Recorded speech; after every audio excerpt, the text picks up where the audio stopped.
I'm John Genova. I'm the commercial head of smart implants at Cambridge Consultants. The type of implants that are on the market today are your standard implants that people are very familiar with. Defibrillators, pacers, spinal cord stimulators, and diabetes, of course. Cochlear implants for hearing and visual implants to improve sight are a little cutting edge. Incontinence is a big area, and sleep apnea is definitely a growing area that people are looking for smart implants to take the place of a cumbersome type of sleep apnea device. So there's some legacy devices that are getting smarts put into them. Then there are new devices, especially bioceuticals, that go into very small, that go into different types of joints and of the body to activate.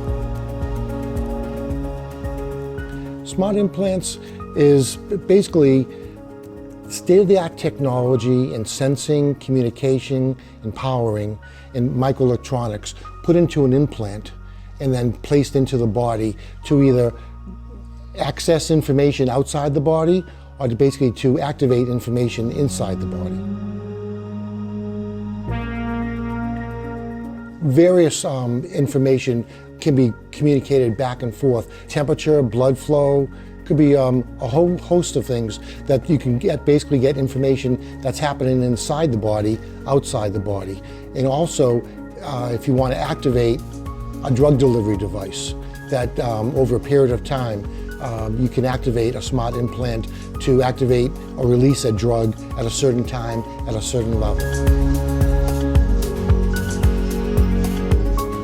Pain management is one of the largest areas of implants. It's called spinal cord stimulation, neuromodulation. It's basically taken place, instead of using drugs, you use stimulation through electricity, through current, and it basically does a number of things. It can mask pain, which allows patients to live a drug-free life. They can activate their, on a dial, how much current they have in case one day is more painful than the next. They can adjust that current to the implant that would help them do that. It basically restores their quality of life. A lot of people that have pain or some kind of debilitating disease basically get shut in. They stop going out. They don't see colleagues, friends, relatives, family members. This basically allows them to basically get into society and be part of a family, part of a relationship that they would not normally have if they didn't have that smart implant. This is where Cambridge Consultants really plays in the 5 to 10 years out aspect. Our engineers basically are leading cutting edge type of devices, technologies, and that's where we play in the future. And we look at what our clients will look for in the future and try to develop an answer to that. So when they come to us, we're either working on it or already have developed a technology to meet their needs. So the future of smart implants will be closed loop, where patients will not even know that something's happening inside. It could be almost like the brakes, anti-lock brakes in your car. When you hit the brake, you don't know what's going on under the hood, but it's preventing skidding. Same thing with a smart implant. It will basically understand what's happening and possibly prevent it from happening. Communication was a major breakthrough, and Cambridge Consultants with Arun Venkat basically led that.